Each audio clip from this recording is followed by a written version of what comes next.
Good morning class 4। How are you. आज मैं आप लोगों को व्याकरण हिंदी हिंदी व्याकरण लेसन 1 पार्ट 1 भाषा और व्याकरण पढ़ाने जा रही हूँ। ठीक है, पाठ का नाम है भाषा और व्याकरण। तो सबसे पहले तो आप भाषा के बारे में कक्षा 1 से ही जान चुके हैं कि भाषा क्या है। भाषा हमारे विचारों का आदान प्रदान है। इससे हम अपने मन के विचारों को किसी के सामने, दूसरों के सामने प्रकट करते हैं और दूसरे फिर हमारे विचारों को, दूसरे के विचारों को हम जान पाते हैं। ठीक है ना। तो भाषा क्या है? विचारों का आदान प्रदान है। ईश्वर ने आवाज़ या स्वर तो सभी प्राणियों को दिए हैं। भगवान ने आवाज़ या स्वर तो सभी प्राणियों को दिए हैं, जिसके द्वारा आवाज़ और स्वर इसलिए दिए हैं ताकि वो अपने भावों को, अपने विचारों को प्रकट कर सके। ठीक है ना।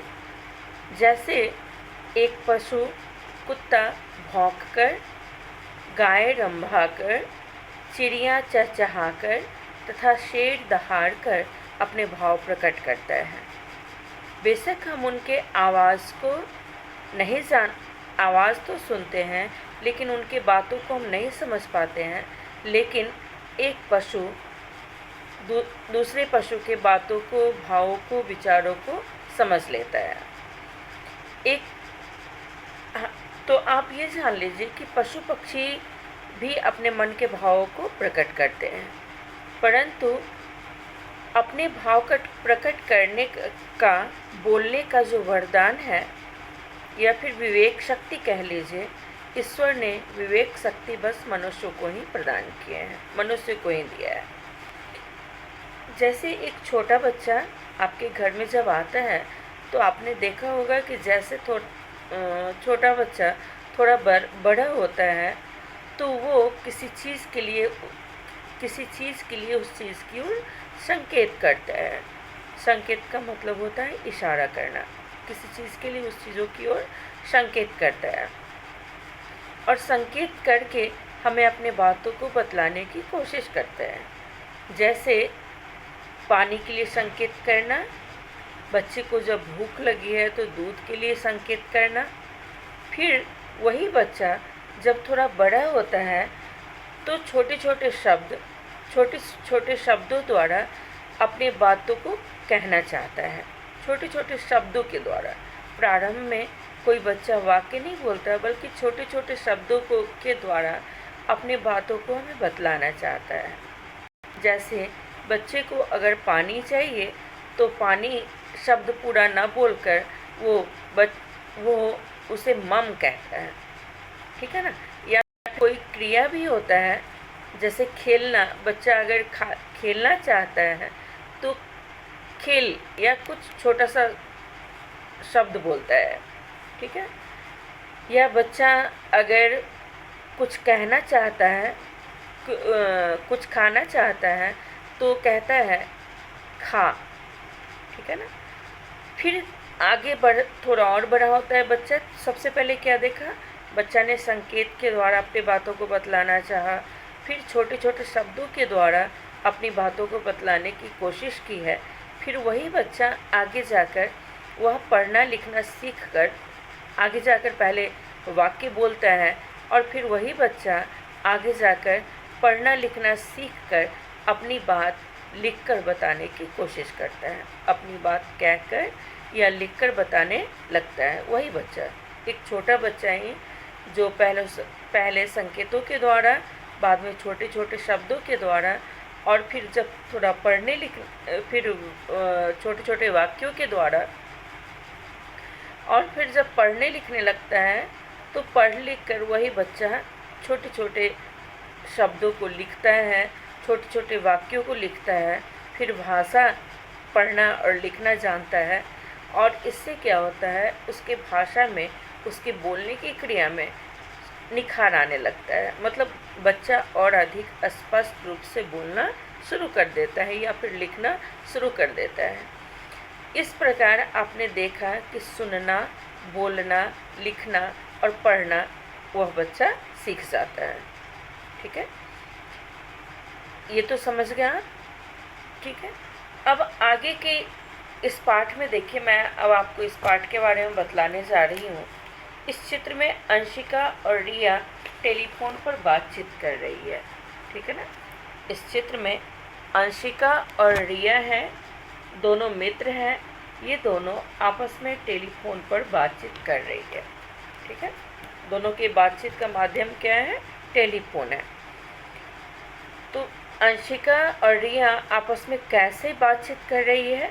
बोलकर बोल रही है।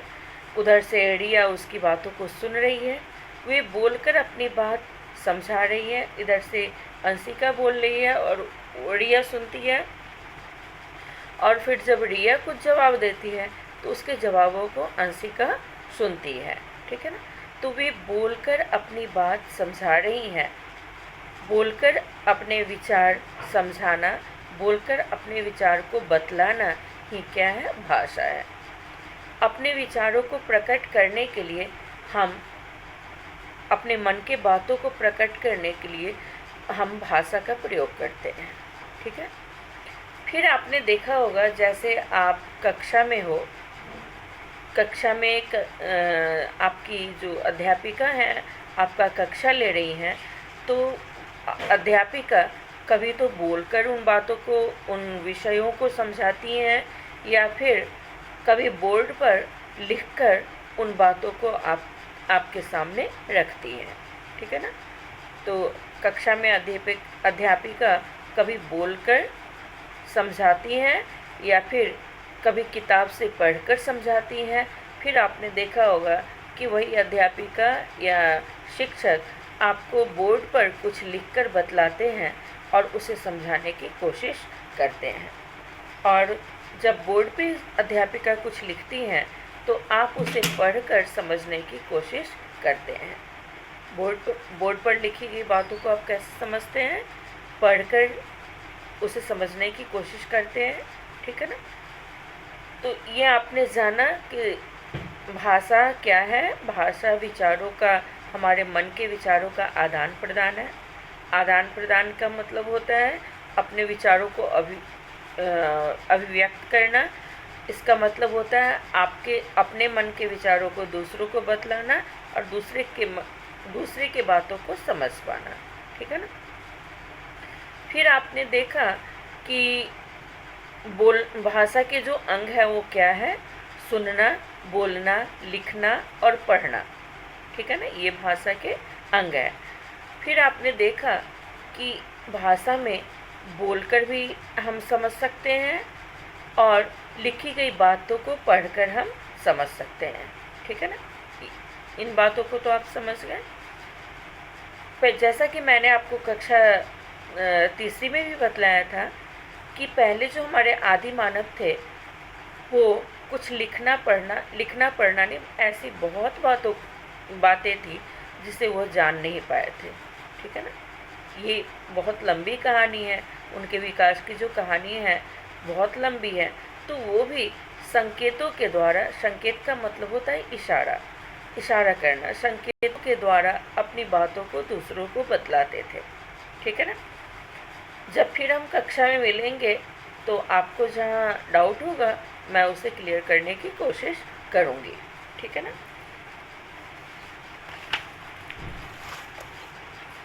आगे जब हम जानते हैं संकेत को, एक तो ये हो गया संकेतों के द्वारा, तो जो संकेत के द्वारा जो भाषा होती है उसे हम सांकेतिक भाषा कहते हैं। तो ये निकट बैठे लोगों से तो हम संकेत के माध्यम से अपनी बातों को बतला सकते हैं, लेकिन जो अगर दूर बैठे किसी व्यक्ति को अपने मन की बातों को बतलाना हो तो वहाँ पे संकेत की भाषा काम नहीं आती है। हम संकेत के माध्यम से उन बातों को नहीं समझा सकते हैं। ठीक है ना, कक्षा में जैसे पढ़ाते पढ़ाते शिक्षक कभी किसी बच्चे की तरफ अंगुली से, अपनी अंगुली से इशारा करते हैं उसे उठने के लिए या फिर उसे पढ़ने के लिए, तो ये हो गया आपका संकेत की भाषा। ठीक है ना, फिर आप लोग जब में आते हैं शहर में आपने मेट्रो सिटी में देखा होगा या फिर शहर में भी आएंगे तो देखते हैं कि ट्रैफिक पुलिस ट्रैफिक का संचालन संकेतों के माध्यम से करता है। अपने हाथ के इशारे से वे ट्रैफिक का संचालन करते हैं। ठीक है ना। तो ये हो गया आपका सांकेतिक भाषा। या फिर कोई अगर गूंगा व्यक्ति है या फिर बहरा है, वो सुन नहीं सकता, वो बोल नहीं सकता, तो हम हाथ के इशारे से उसे अपनी बातों को समझाने की कोशिश करते हैं। ठीक है ना। लेकिन उसी बातों को, हाथ के इशारे को कई अगर पास कोई दूसरा व्यक्ति बैठा हो तो कुछ बातों को तो वो समझ लेता है, या फिर गूंगा या बहरा व्यक्ति भी उन बातों को कुछ समझ लेता है, लेकिन कुछ बात अनसमझी रह जाती है, मतलब उन बातों को वो सही तरीके से नहीं समझ पाता है। ठीक है। तो सांकेतिक भाषा का इतना प्रभाव नहीं है। मुख्य कितने तरह की भाषा हो गई? मुख्य रूप से 2 तरह की भाषा हो गई। एक हो गई मौखिक और दूसरा हो गया लिखित। ठीक है। मौखिक भाषा भी अगर हम किसी से बातचीत करते हैं, चाहे वो बातचीत परस्पर हो, मतलब आपस में बैठकर हो, या फिर किसी की बातों को सुनते हैं, या फिर टेलीफोन पर बातचीत करते हैं, तो उन बातों को हम समझ लेते हैं। लिखित भाषा, जब लिखी गई बातों को हम पढ़ते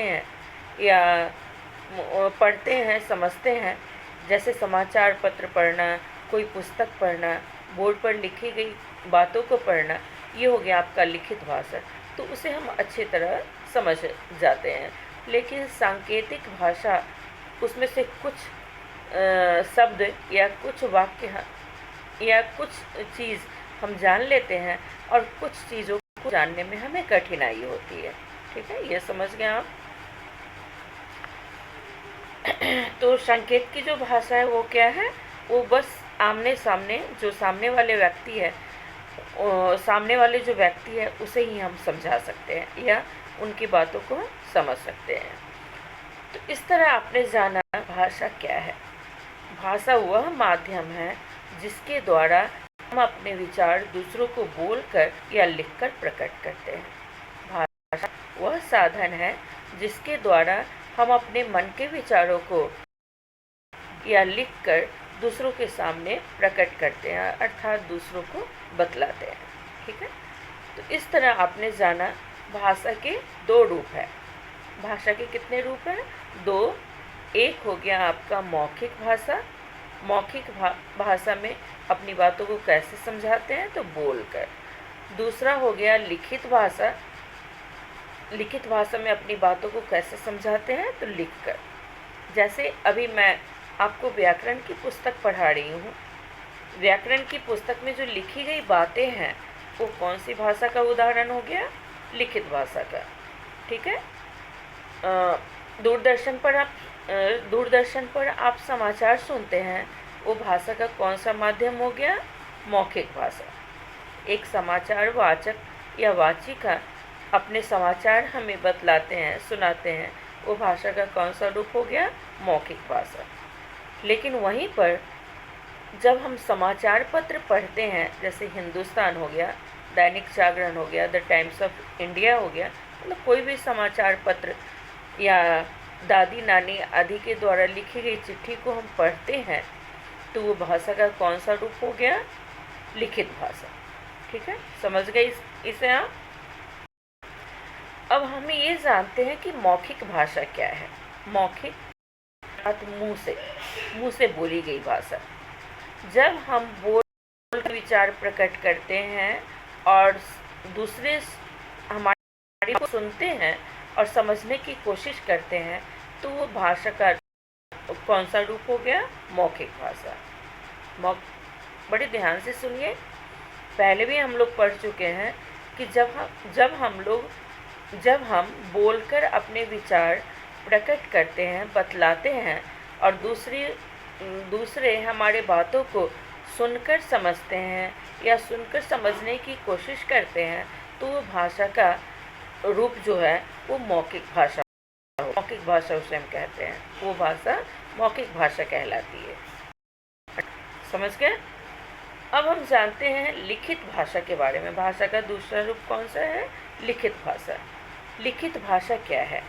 जब मौखिक अर्थात मुख से बोली हुई, लिखित अर्थात लिखी गई।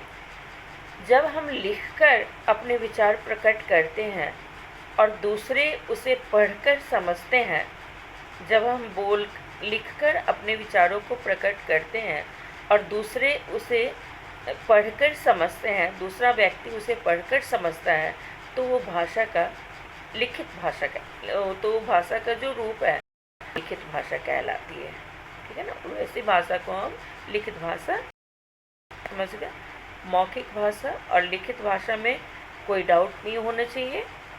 ठीक है, मैंने उदाहरण भी दे दिए हैं। अब है हमारे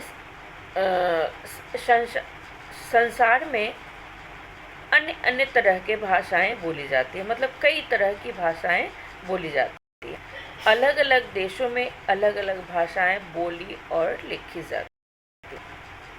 ठीक है, अलग अलग देशों में और अलग अलगों में अलग अलग भाषाएं बोली और लिखी जाती है। हर व्यक्ति अपने तरीके से बात कहता है।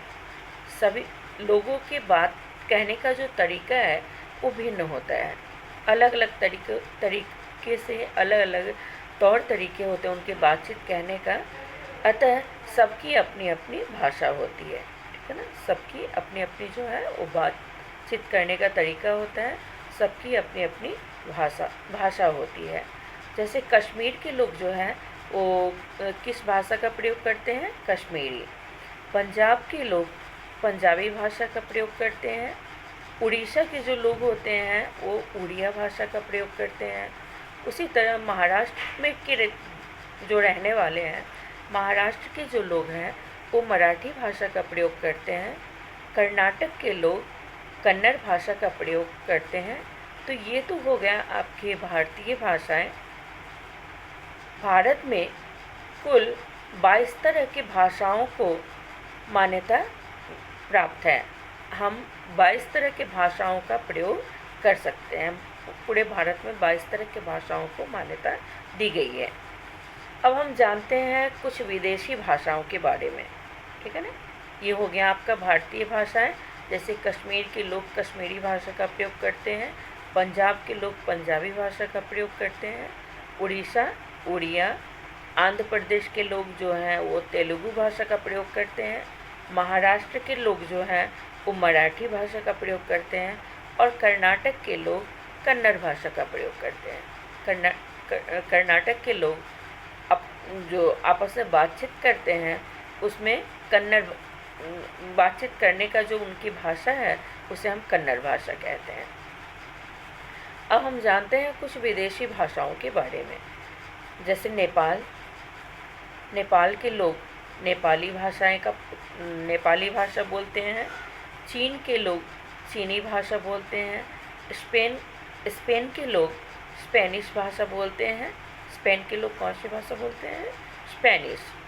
ऑस्ट्रेलिया के लोग अंग्रेज़ी। जर्मनी के जो लोग हैं वो जर्मनी भाषा का प्रयोग करते हैं। फ्रांस के लोग फ्रांसीसी भाषा का प्रयोग करते हैं। ठीक है ना? भारत में 1600 से भी अधिक भाषाएं बोली जाती है, लेकिन मान्यता प्राप्त है 22 भाषाओं। ठीक है, समझ गए? भाषा या फिर अन्य भाषाओं के बारे में आप अच्छी तरह समझ गए हैं। अब हम जानते हैं लिपि। लिपि क्या है? लिपि का मतलब, लिपि का क्या अर्थ होता है? चिन्ह। हर भाषा की अपनी अपनी अलग अलग लिपि होती है। सबसे पहले हम जानते हैं लिपि क्या है। भाषा को लिखने का ढंग लिपि कहलाता है। हर भाषा को लिखने का अपना एक ढंग होता है। ढंग का मतलब होता है तरीका। ठीक है ना? ढंग का क्या मतलब होता है? तरीका। तो हर भाषा को लिखने का अपना एक ढंग होता है। उसे लिखने के लिए अलग अलग चिन्ह निश्चित किए गए हैं। हर भाषाओं को लिखने के लिए अलग अलग चिन्ह निश्चित किए गए हैं, जिसे हम लिपि कहते हैं। ठीक है? भाषा के लिखने के ढंग या तरीके को हम क्या कहते हैं? लिपि कहते हैं, ठीक है ना। या भाषा के लिखित चिन्ह को हम क्या कहते हैं? लिपि कहते हैं। जैसे हिंदी, संस्कृत, मराठी भाषा की लिपि है देवनागरी। हिंदी भाषा की क्या लिपि है? देवनागरी। मराठी और संस्कृत भाषा की लिपि क्या है? देवनागरी। और हिंदी भाषा की उत्पत्ति संस्कृत भाषा से ही हुई है, ठीक है। हिंदी भाषा की उत्पत्ति कैसे हुई है? संस्कृत भाषा से ही हुई है। तो संस्कृत भाषा की लिपि क्या है? देवनागरी। अब पंजाबी भाषा है, पंजाबी भाषा की लिपि गुरुमुखी है। गणित आप लोग पढ़ते हैं, मैथ भाषा की जो लिपि है, गणित भाषा की जो लिपि है वो रोमन है। अंग्रेजी भी पढ़ते हैं, अंग्रेजी भाषा की लिपि भी क्या है? रोमन है। उर्दू भाषा की लिपि फारसी कहलाती है। उर्दू भाषा की क्या लिपि है? फारसी, ठीक है ना। और बाकी लिपि बांग्ला ही है। बांग्ला भाषा की लिपि क्या है? बांग्ला, ठीक है ना। हिंदी भाषा को हम हिंदी की लिपि को हम देवनागरी लिपि में लिखते हैं। उर्दू भाषा को हम फारसी लिपि में लिखते हैं। बांग्ला की लिपि क्या होती है? बांग्ला ही होती है, ठीक है। तो आपने जाना कि भाषाओं को लिखने के लिए जिन चिन्हों का जो हम प्रयोग करते हैं, किसी भी भाषा को लिखने के लिए जिन चिन्हों का हम प्रयोग करते हैं उन्हें लिपि कहते हैं। भाषाओं को लिखने के लिए जिन चिन्हों का प्रयोग किया जाता है उसे क्या कहते हैं? लिपि कहते हैं, ठीक है। समझ गए? लिपि में भी कोई दिक्कत नहीं होगी। भारत में जितनी भी भाषाएं बोली जाती हैं उनमें संस्कृत सबसे प्राचीन भाषाएं हैं। भारत में जितनी भी भाषाएं बोली जाती हैं उनमें संस्कृत सबसे प्राचीन का मतलब होता है पुरानी। तो संस्कृत क्या है? सबसे प्राचीन भाषा है। और अधिकांश, मैंने बताया आपको, हिंदी की उत्पत्ति संस्कृत भाषा से हुई है। हिंदी ही नहीं, अधिकांश भारतीय भाषाओं का स्रोत हिंदी ही है। अधिकांश भारतीय जो भाषाएं हैं उनका स्रोत क्या है? हिंदी है। मतलब उनकी उत्पत्ति उनका जो स्रोत है वो क्या है? संस्कृत है। मतलब उनकी उत्पत्ति संस्कृत से ही हुई है, ठीक है। जैसे अग्नि क्या है? संस्कृत के शब्द है और उसे ये संस्कृत के शब्द है। और जब हम आग बोलते हैं तो उसका अर्थ हो गया, अग्नि का अर्थ हो गया आग, ठीक है ना। जैसे दुग्ध संस्कृत का शब्द है और दुग्ध का हिंदी होता है दूध, ठीक है। नीर संस्कृत के शब्द है और नीर का मतलब होता है जल, ठीक है। उसी तरह बहुत सारे शब्द हैं। अब हम देखते हैं भारतीय भाषाओं में कितनी समानता है, मतलब कितनी मिलती जुलती हैं ये। जैसे हिंदी में इसको बोलते हैं पानी, हिंदी के पानी। संस्कृत में पानी को बोलते हैं जल। पंजाबी में उसे बोलते हैं पानी। पंजाबी में पानी को क्या बोलते हैं? पानी। बांग्ला में उसे बोलते हैं जल पीबो। बांग्ला में क्या बोलते हैं? जल। तमिल में पानी को बोलते हैं तन्नी। सिंधी में पानी ही बोलते हैं। उड़िया में उसे जोड़ो बोलते हैं, ठीक है। किताब, पुस्तक, हिंदी क्या है? पुस्तक है। उसका संस्कृत भी होता है पुस्तक ही, ठीक है ना। पंजाबी में उसे बोलते हैं हम किताब। बांग्ला में किताब को बोलते हैं बोई। तमिल में उसे बोलते हैं पुस्तकम। सिंधी में किताब। उड़िया में किताब को बोलते हैं बटी। उड़िया में किताब को या पुस्तक को क्या बोलते हैं? बटी। बिल्ली, ठीक है ना। हिंदी क्या है? बिल्ली। इसका संस्कृत होगा बिल्ली का पंजाबी में बिल्ली को बिल्ली बोलते हैं, बांग्ला में विडाल बोलते हैं, विडाल।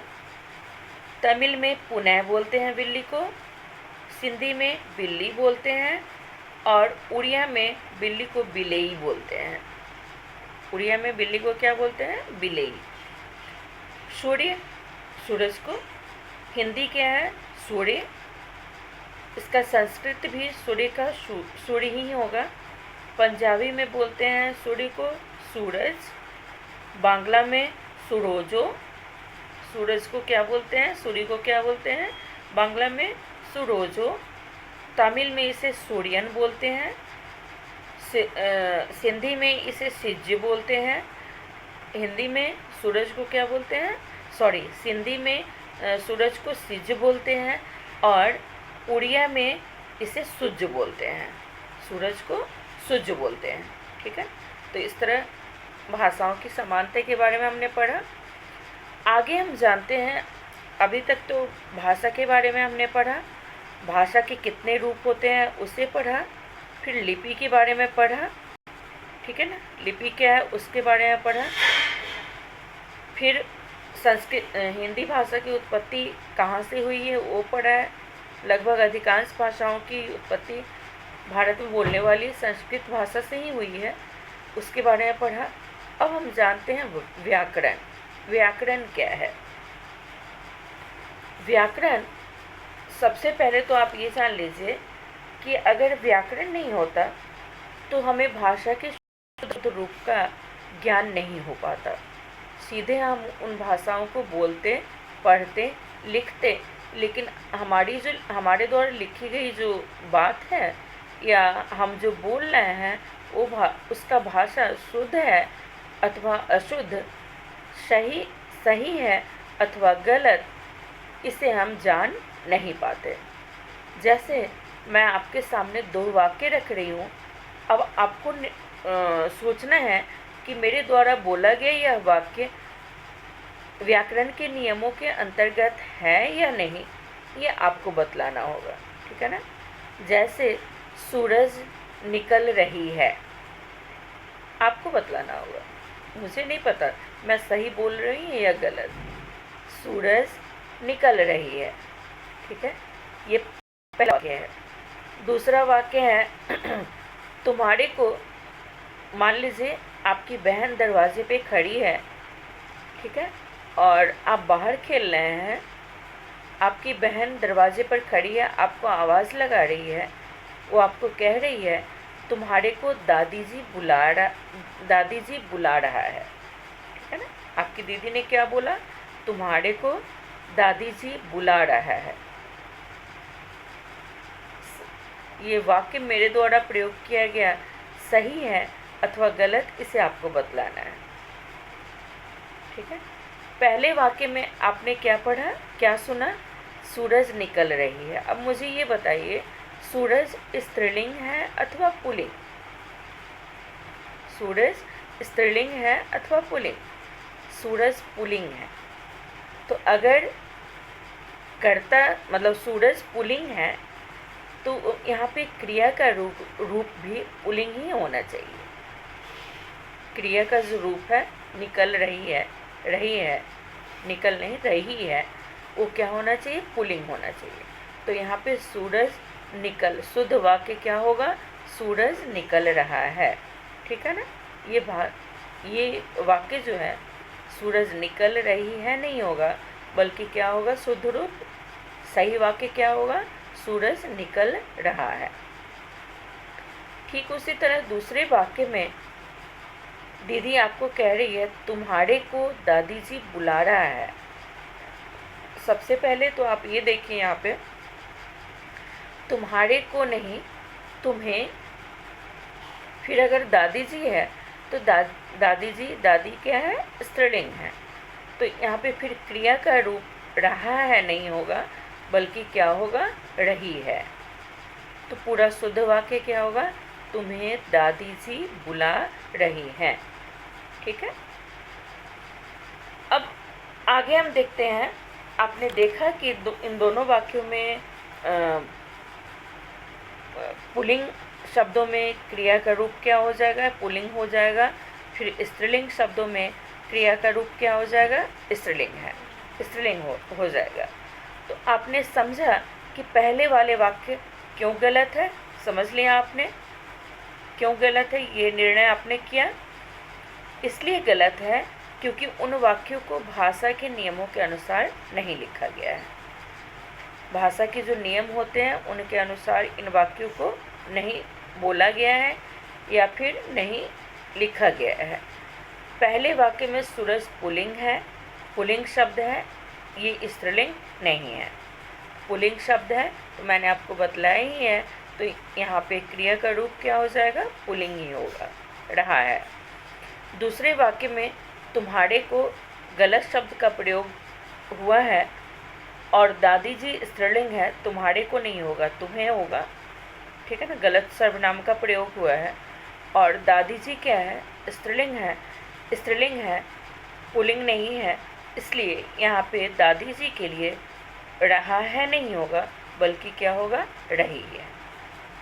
ठीक है, तो ये इसकी जानकारी हमें किसके माध्यम से मिलती है? इसकी जानकारी हमें व्याकरण के द्वारा, हमारा वाक्य हमारे द्वारा लिखा गया, हमारे द्वारा बोला गया वाक्य सही है अथवा गलत, इसकी जानकारी हमें व्याकरण के द्वारा मिलती है। ठीक है, तो व्याकरण वह शास्त्र है जो भाषा के शुद्ध अशुद्ध रूपों की जानकारी हमें देता है। व्याकरण वह शास्त्र है जिसके द्वारा हमें भाषा के शुद्ध अशुद्ध रूपों का ज्ञान होता है।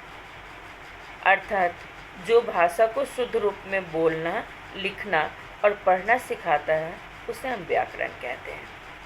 ठीक है ना, आगे हम व्याकरण को पढ़ते हुए, व्याकरण विषय को पढ़ते हुए बहुत सारे नियमों को जानेंगे और पढ़ेंगे। ठीक है ना,